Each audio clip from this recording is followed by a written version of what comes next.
Hello, everyone out there in Rumble, X, and YouTube land. Welcome back to Diego Knows. I, of course, am Diego. And today we're going to talk some more about Wicked for Good, the sequel to Wicked from last year. Yes, they came out with the sequel to this thing because the last movie was just part one, and this is part two. And this is going to finish out the Wicked storyline here.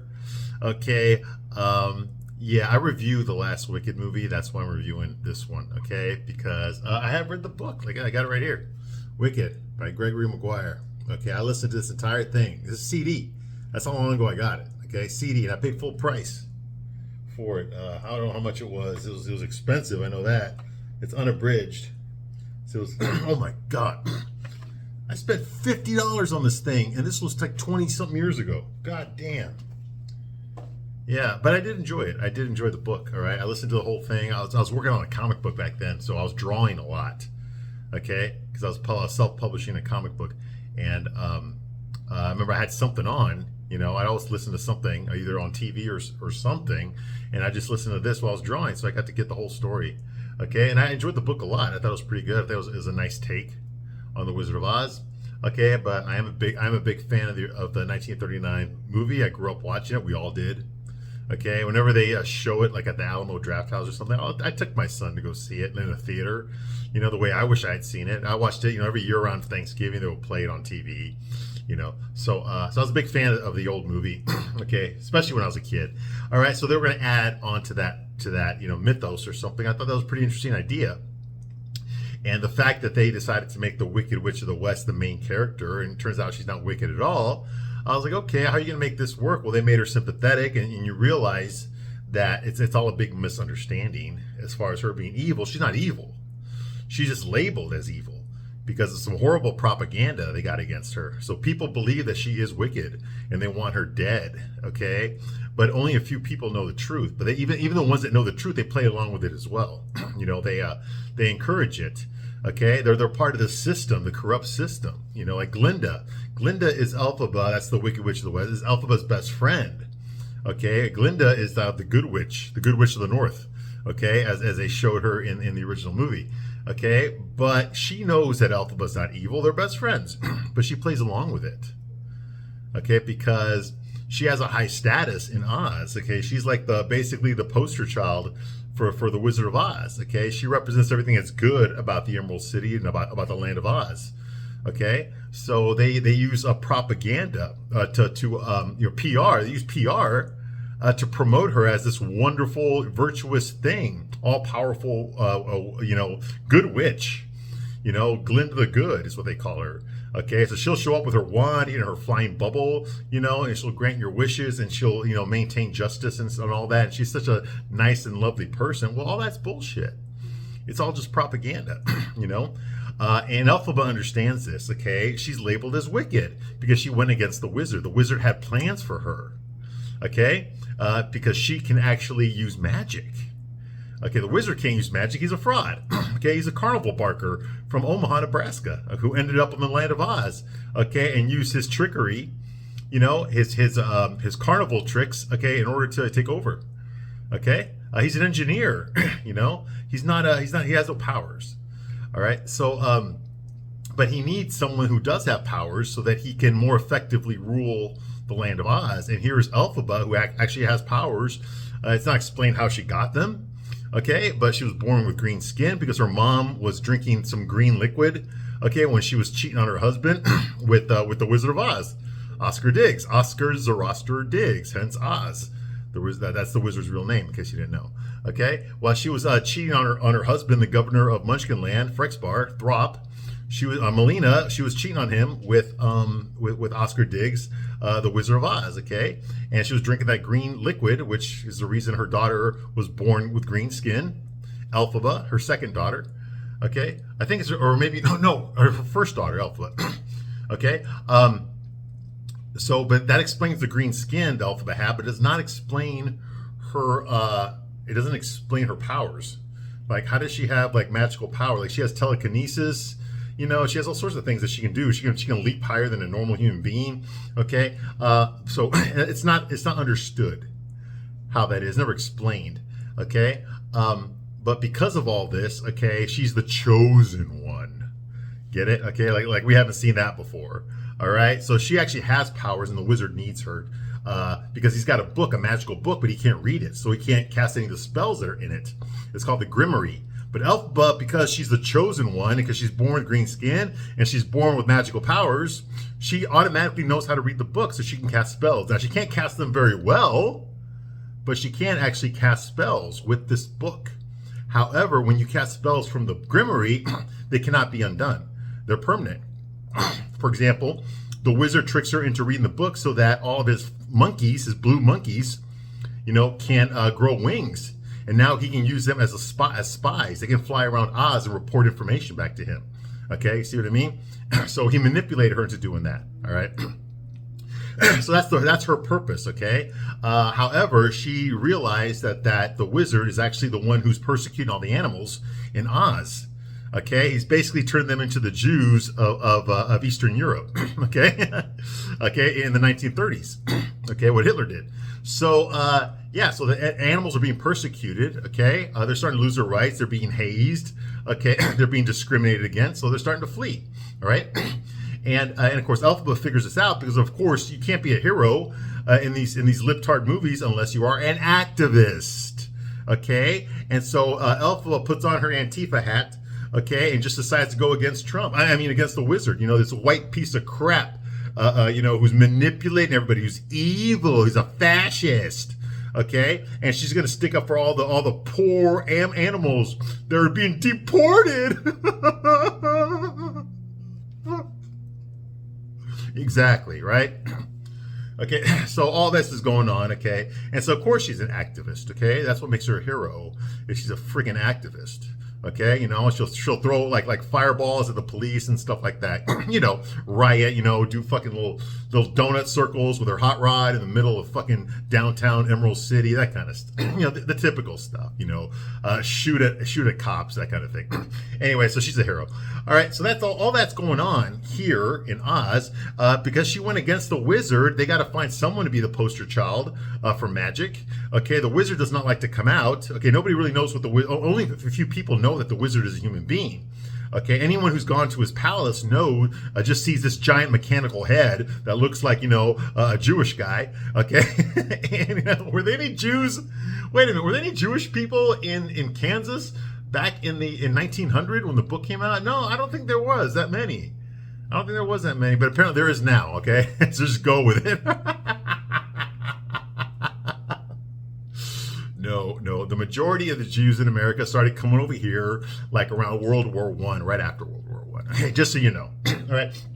So anyway, so that's all that's going on here. And Elphaba, okay, because she went against the wizard, now they've labeled her as public enemy number 1.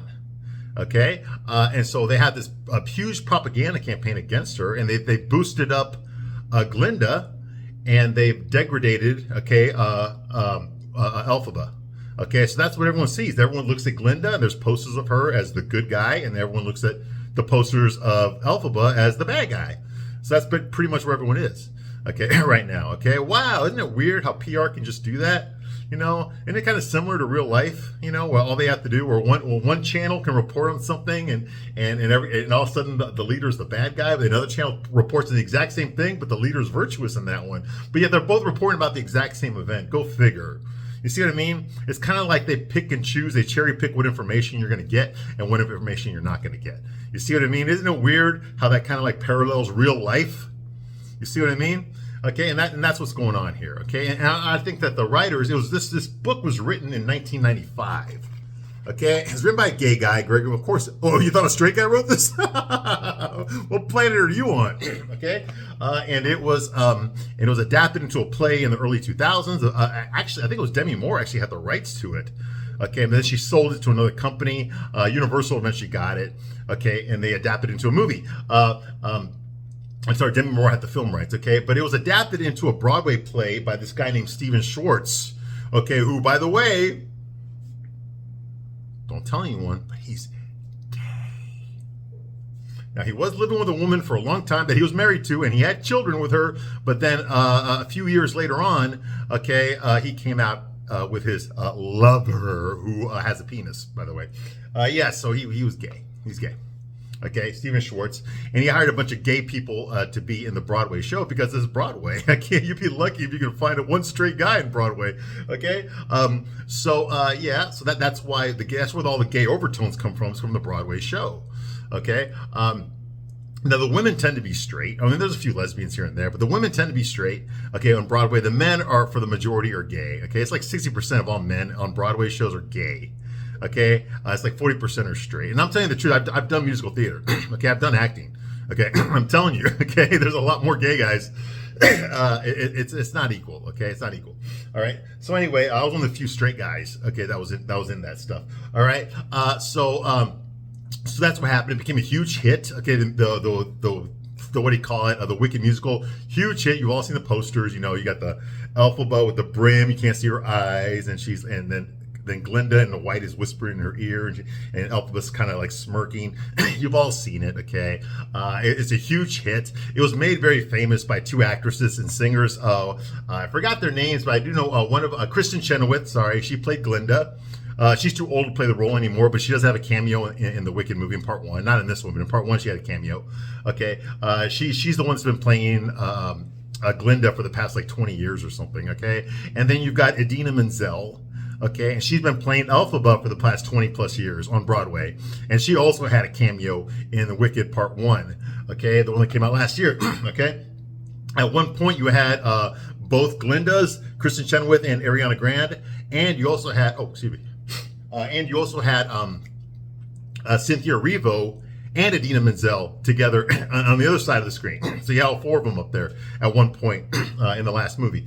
Okay, so they popularized it. Okay, and they became very famous for it. And they just kept repeating it over and over again. And it was a huge hit, especially when you got to think about the theater crowd. It's mostly rich, upper class people, okay, especially in New York where Broadway is. Okay, you got the rich people, you know, in New York, mostly women and gay guys. Okay, they just flooded the theater to see this over and over again. Okay, and it's a huge hit, especially with the gay ass Europeans. Okay, they loved it too, and that's where it's got all this popularity. That's why it became so successful. Is it appealed to women, older women, okay, and it appealed to gay guys.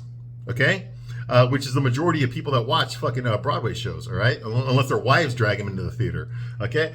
So that's why it became so popular. Eventually, they made a movie out of it, okay, which is what we're watching here, okay? And that, of course, is appealing to its demographic. Now, one thing I can say that's very successful about Wicked, the last Wicked movie, part one, made almost $800 million. Okay, that's a huge success. Okay, and the movie was pretty good. I enjoyed it. I reviewed it already. Look at my videos. I already reviewed that movie, okay?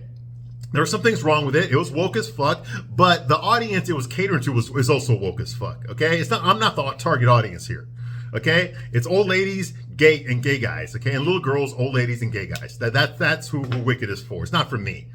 Okay, a straight guy's gonna fucking walk out on this. Oh my god, like what the fuck is this bullshit? That's what a straight guy would think. But I decided to review it because I was a fan of the book. I was a fan. I had never seen a Broadway show until I watched it on YouTube for the first time last year.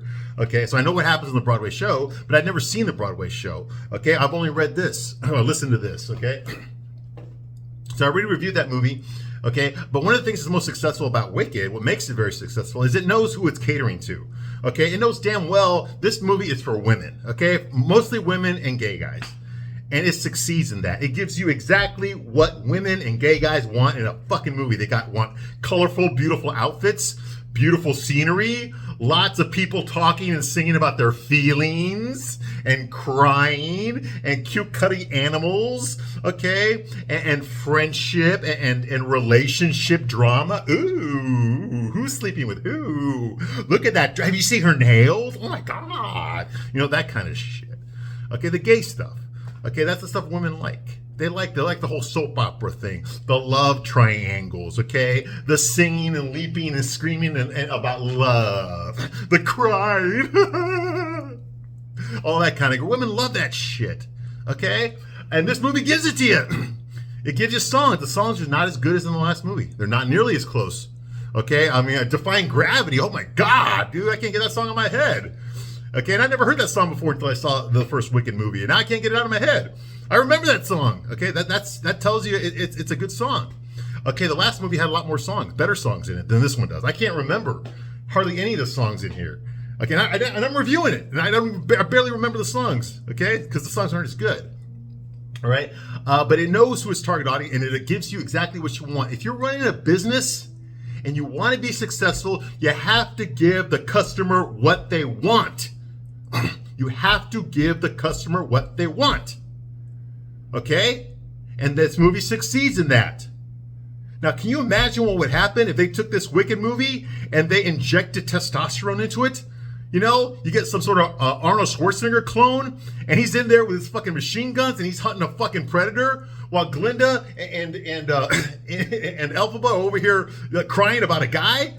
Can you imagine what would happen? Okay, can you imagine if Glinda was wearing combat boots and shit, and shaved her head, and got a bunch of tattoos and shit? Okay, and had like fucking bluish hair, you know, and was dating a fucking chick. Okay, and used he, him pronouns. Can you imagine what would happen then? Nobody would go see it, would they? You know why? Because you fucked with your target audience. You didn't give your target audience what they wanted. Okay? You see what I mean? That is what Hollywood has been doing to guy franchises. That's why Hollywood has gone down the shitter. That's why they're all going bankrupt. That's why they went on strike. That's why they're using AI. That's why movies are being made overseas, not being made in Hollywood anymore. That's why there's no fucking jobs in Hollywood anymore. Okay? It's because of this shit, this woke shit. They took things that have always been for boys, like Star Wars, okay, and Marvel, the superheroes, and they feminized it. Okay? They turned the new Predator movie into a goddamn fucking, practically a fucking rom-com. You got a chick telling the Predator what to do. They did that to fucking Indiana Jones, too. They did that to Star Wars. They did that to all the Marvel movies.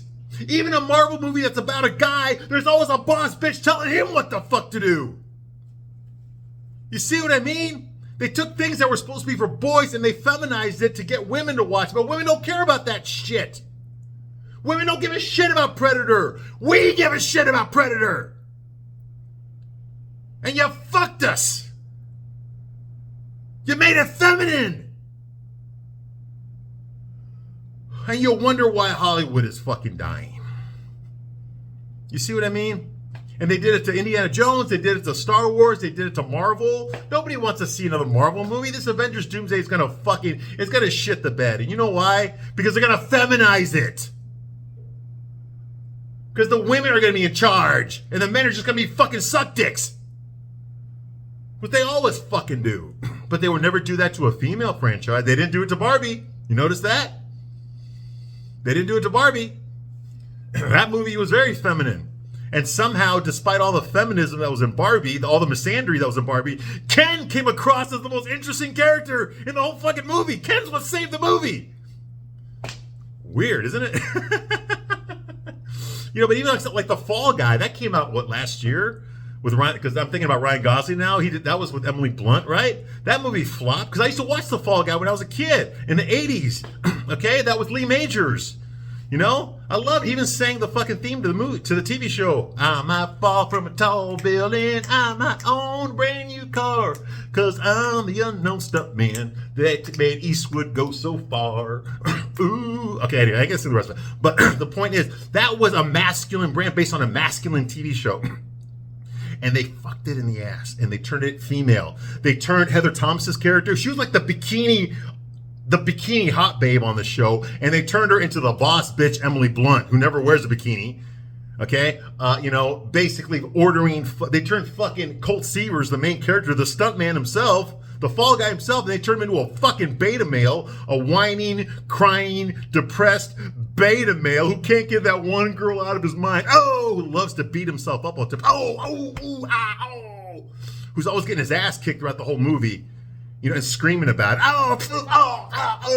That's the whole fucking movie. What the fuck is this shit?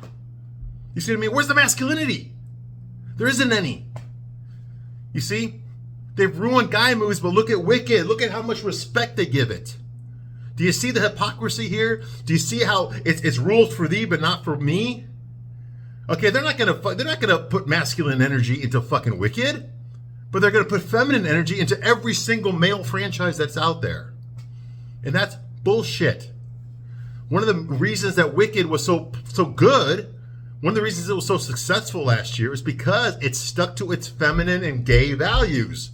That's the audience it wanted, okay? And they gave that audience exactly what they wanted, and that's why it was successful. You see what I mean? This movie is not going to be as successful because it's not quite as good. Okay, the last Wicked movie, they took an hour and 45 minutes of the play of the Broadway show, and they turned that into a 2-hour movie, which kind of fits.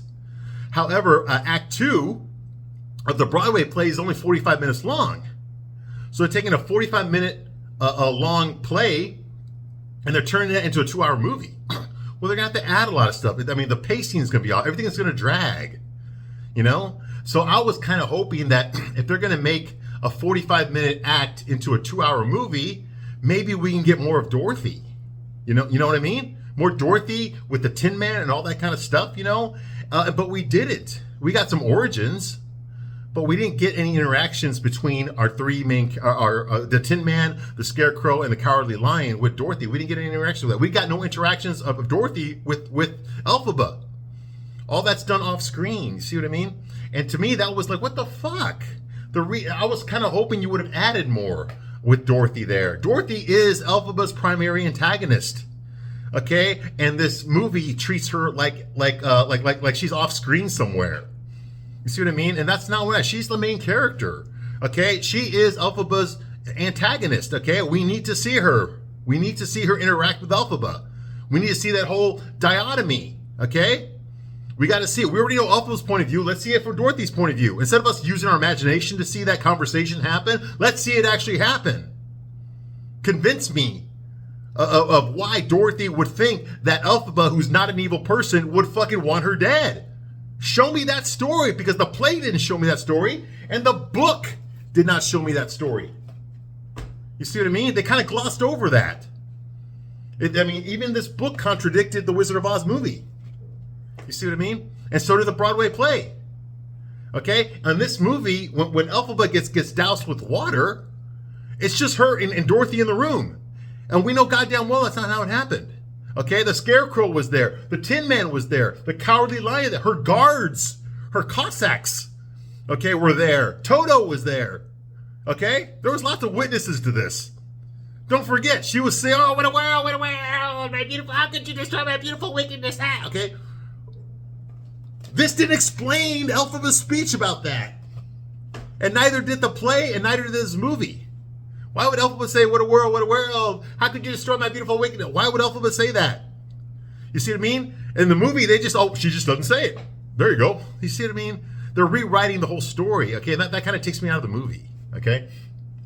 Now, this movie was okay. It was passable. It wasn't as good as the last one. It's not going to be as popular as the last one, because guess what? What came out today? Okay, well, what's the biggest movie in the world right now? It's not Wicked Part 2. It's Zootopia. Okay, everyone's going to go see Zootopia, and that is going to strangle whatever profitability that Wicked 2 would have had. Okay, because you know damn well everyone's going to go see Zootopia 2.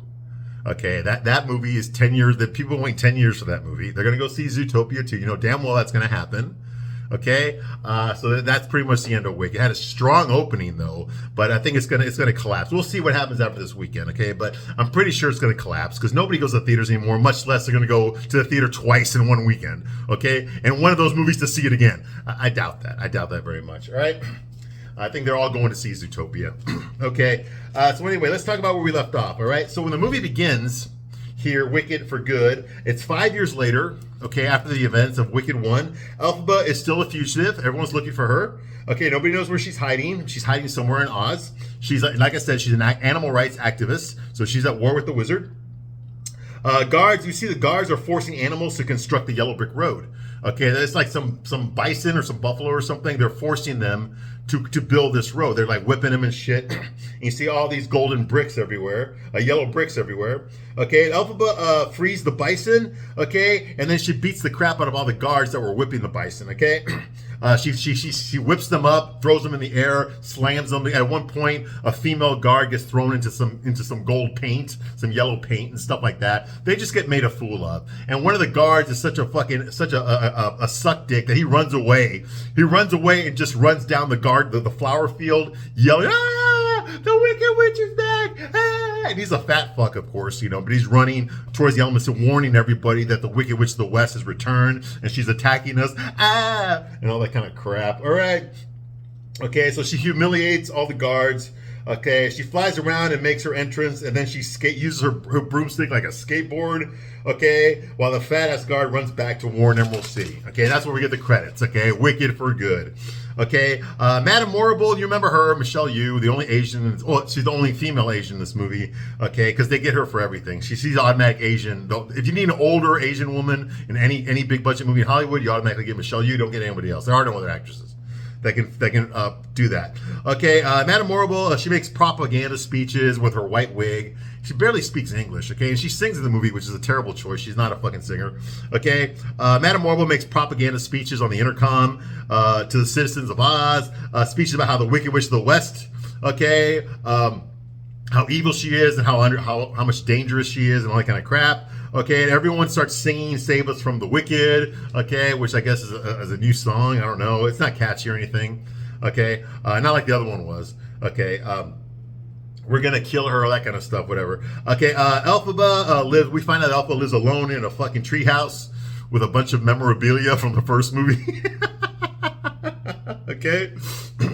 All right, and now we're reintroduced to Glinda the Good, okay, Ariana Grande's character, okay? Glinda Good, okay, she is the public relations face. Like I said, there's posters of her, there's banners, tapestries of her everywhere. Glinda the Good, just like there's tapestries of Elphaba everywhere as the Wicked Witch, okay? All right, so everyone believes that Glinda's good because she's got the best PR campaign, okay, in Emerald City. And then we see Fiyero, and Fiyero is the captain of the Royal Guard. He's actually captain of it's called the Gale Force Guard. Okay, get it? Dorothy Gale from Kansas. Okay, the Gale Force Guard. Okay, so that's what he's doing now. All right, okay, and the Emerald train that took them from the Shiz University all the way to Oz, well, it's pink now. Okay, I guess the gays finally took over it. All right, so it's not green anymore. All right, so it's pink now. Okay, and we see lots of banners, like I said, of Glinda the Good and of course the Wicked Witch of the West. Okay, and Glinda walks around. Okay, we see Glinda walking. Okay, like through the Emerald City, and she's surrounded by all these associates or whatever. We recognize two of them. One of them's the gay Asian guy from Saturday Night Live. Okay, he plays Fanny. Yes, I'm not making that up. Fanny, Asian gay guy from Saturday Night Live. He was in the last movie, okay? He was the one that basically came in his pants as soon as he got like within 3 inches of Prince Fiyero. Remember that? Okay, yeah, Fanny's there. And then the fat body positivity assistant, the fat blonde girl, okay, Shen. Yes, okay, they're there as well. I guess they're like the secretaries of Glinda, okay? Okay, and they're just walking around there like boss bitches, okay? And if Hollywood would make movies for men, okay, the way they made this and Barbie, for women, Hollywood would have been saved, okay? And that's honest to God the truth here, okay? And I know I mentioned just a little while ago, but there is so much attention to detail in this movie as far as promoting feminism and girl power, okay? And femininity in this movie. Everything from the outfits, the way the Glinda moves, okay? She's like a hyperbolic version of femininity, okay? With her makeup, her clothes, okay? Even Elphaba, okay, is feminine in an ugly way. She's an ugly girl, but she's feminine. She doesn't act like a man, is what I'm trying to say, okay? This movie embraces femininity. You see what I mean? The colors, the glow, the feelings, the songs, the crying, the laughter, the love, all that kind of shit, the colors, all that stuff is embracing femininity, okay? This movie succeeds at that, okay? And women want to see that. You see what I mean? Now, can you imagine if Hollywood had directed that exact same energy towards masculinity? Can you imagine the kind of movies that they could have made that would have been successful, like the Rockies, the Predators, the Terminators, the Die Hards, okay? Okay, this is the stuff that boys want. This is the stuff that boys need, and we're not getting it. Because whenever we get a guy movie, there always ends up being some woman telling him what to do and emasculating him. And he spends the whole movie having to apologize for being a straight white guy. Like The Fall Guy, for example. You see what I mean? Our movies are gone, but yet these movies are still around. You see what I mean? It just doesn't make sense. Why would you? You're going to fucking lose all your money. If you're only catering to half of your audience, how can you be profitable when only half your audience is getting what they want? You see what I mean? And it's not because Hollywood doesn't. They're doing it in Wicked. Wicked is giving their audience exactly what they want. Why can't they do that for men? That's what I'm saying. Why can't you do that for me? Why can't you give me a masculine movie that I want to see? I would love to see a modern day Rocky movie. Not a remake of Rocky, but something like that. Rocky was very masculine and it was a drama. It wasn't even an action movie. It was a drama. You see what I mean? Like The Godfather. That's very masculine. And that's not an action movie. It's a drama. But they're not going to make anything like that because it's toxic all masculinity is toxic masculinity. You see what I mean? Something like The Good, the Bad, and the Ugly. Okay? They don't make movies like that anymore because they're too masculine. And Hollywood doesn't want to promote masculinity. They want to promote gay shit like this. This is why Hollywood is failing. Anyway, so Glinda meets up with Madame Morrible, okay, and she tells Glinda to quit referring to Elphaba as Elphaba. Her name is the Wicked Witch. Okay, so obviously Madame Morrible is part of this PR campaign against Elphaba. Morrible tells Glinda that she is the propaganda piece for Oz. She is the face of the Emerald City of the Land of Oz. They don't want people to think about the wizard when they think about the Land of Oz. They want them to think about Glinda, okay? She's like the puppet in charge, all right? Or the propaganda piece, okay? And she needs to be, to reassure the people to not be afraid of Elphaba, okay? So basically, they need everybody to love Glinda and to see Glinda as the protector of the citizens of Oz from the evil Wicked Witch of the West. Okay, that's her purpose, is to play that role. Okay, as long as we got Glinda, then we have nothing to fear from the Wicked Witch of the West. That's basically what's going on here, okay? It's all a PR stunt, okay? And in order to convince the people that Glinda actually has powers, okay, the wizard built her this bubble machine, this flying bubble machine. It's a flying sphere that can make like a bubble, a circle. So that's why it looks like Glinda is flying in a big bubble. It's because she's standing on a machine that can make a bubble. Okay, she pushes the button, the foot button, and a bubble appears. And while she's wearing a wand, it looks like she's got powers. All right. So Glinda gets introduced to this machine. Of course, she loves it. But so now we know where that came from. Okay. Although clearly in the original Wizard of Oz movie, Glinda was not standing on a machine. She was actually in a bubble. She actually had powers. Okay, so that's going on here. Okay, obviously, what do you call it? Glinda loves playing with it, which annoys Madame Morrible, because Madame Morrible does not like Glinda. She never did. She never wanted to teach Glinda magic and none of that shit. She always wanted it to be Elphaba. All right, so Glinda enjoys playing with it. Okay, Morrible gives her a magic wand for show. She tells her that's what really sells it. Okay, and this reminds Glinda of the time when she was a little girl and she pretended to have magical powers when she was a little girl during one of her birthday parties. Okay, in order to impress her friends, she had a wand and she pretended that she was casting a spell. She told all of her friends that she had powers, and when she did it, all of a sudden a rainbow appeared by coincidence, and so Glinda claimed responsibility for that rainbow. So all of her friends now think that she has actual real magical powers. When her friends leave to go get cake, her mom notices that Glinda is kind of guilty about lying to her friends about that. But then her mom goes up to her, and kneels in front of her and tells her, hey, listen, it doesn't matter if you don't have any magical powers, okay? Everybody loves you. The powers that you have is that everybody loves you. Everybody wishes they could be you, okay? And believe me, girl, that's all the power you're ever going to need in life, okay? So that's what she tells Glinda. You're popular, okay? You got nothing to worry about. So what if you don't have actual powers? You've got all the powers you're ever going to need. People like you, okay? That's the thing, all right? So that's going on here. Okay, she has no real magical powers. Everybody loves you. Believe me, that's all that you'll ever need. That's what her mom tells her. Okay, next scene is she flies down, okay, to Oz, which I guess is pink now or something. It's not even emerald anymore.